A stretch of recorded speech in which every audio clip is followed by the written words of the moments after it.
Nuk dua që dikush me unë të shku për shkak meje. Ne e dim rastin me pejgamberin sallallahu alaihi wasallam. Në Taif. E përgjakën, e rrahën, e përzun, me gur, e gjuajtën, derisa ja mbuloi trupin në gjaku, i erdh forca. Tash është tu një shkëputje e rëndësishme. I erdh ndihma, forca, u boi fort. Ishte vetë u boi fort. I erdh Xhibril alayhis salam me melekun e kodrave. Tha Muhammed kërkoi leje që këto dy kodra mi bashku e këta mi bo helaç, rrafsh, mi zhduk. Mi hedh mbi ato që e maltretuan. Mi hedh mbi ato që e maltretuan kodrat.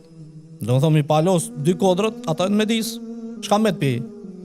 Kur gjo, pejgamberi jon sallallahu alaihi wasallam tha jo, nga se shpresoj që prej pasardhësve ty në dalin njerëz të cilët e adhurojnë Allahun azza wa jalla. Ky është shembull. Bile pejgamberi jon sallallahu alaihi wasallam merret një shembull shumë domethënës. Tha mes tjerash kur e bonti duan, kur i ngriti durt pejgamberi sallallahu alaihi wasallam gjatë kohës sa ishte në Taif ende i përgjakun, tha o Zot, illam yakun bika alayya ghadabun fala ubali.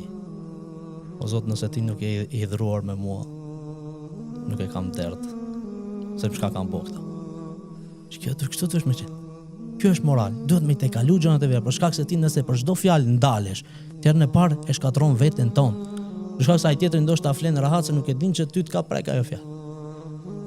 Ai ka thonë me hajkare, e ka rëshit, e ti e ke marrë shumë të madhe, je nda, je distancu, e ke bojkotu. Këta nuk janë shenjat besimtarit. Shenja e besimtarit, Allahu azza wa jalla thot: "Wal afina anin nas."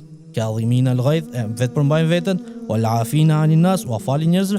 Allahu i don ata të cilët janë bamirsa. Në shembull me Jusufin alayhis salam, çka i bën vllazërit e vet? E largun prej babës. Apo që e donte më shumë ti. Pastaj e gjujtën në bunar. Pastaj e shitën si rob, si mall i lirë. Për disa dirhema, thot Allahu azza wa jalla, për disa dinar, për disa dirhem, darahim ma'duda. Pastaj shka u burgos. Se shëbep ishin ata, sa ata e nxjerrën fillim. Pastaj u burgos. E pastaj kur erdhi që u bë ministër i mbretit Jusufi alayhis salam, au hakmer. Ndaj vëllezërit vet, vetëm i njoftoi me të vërtetën. Për shkak se ato shpifën thanë, për vllaun e Jusufit, sa ky tha, e ka pas një vlla më herët që ka vjedh. E dini historinë. Në surën Jusuf që përmendet. Mirë po Jusufi alayhis salam, zemrat e pejgamberëve, zemrat e njerëzve të mirë, zemrat e buta që i përngjajnë asaj tokës pjellore, tha la tathriba aleikum al-yawm. S'ka qortim për ju. Yaghfirullahu lakum. Allahu afal ju. Wa huwa arhamur rahimin. Ai është mëshiruesi mëshiruesve. Kështu duhet me qenë.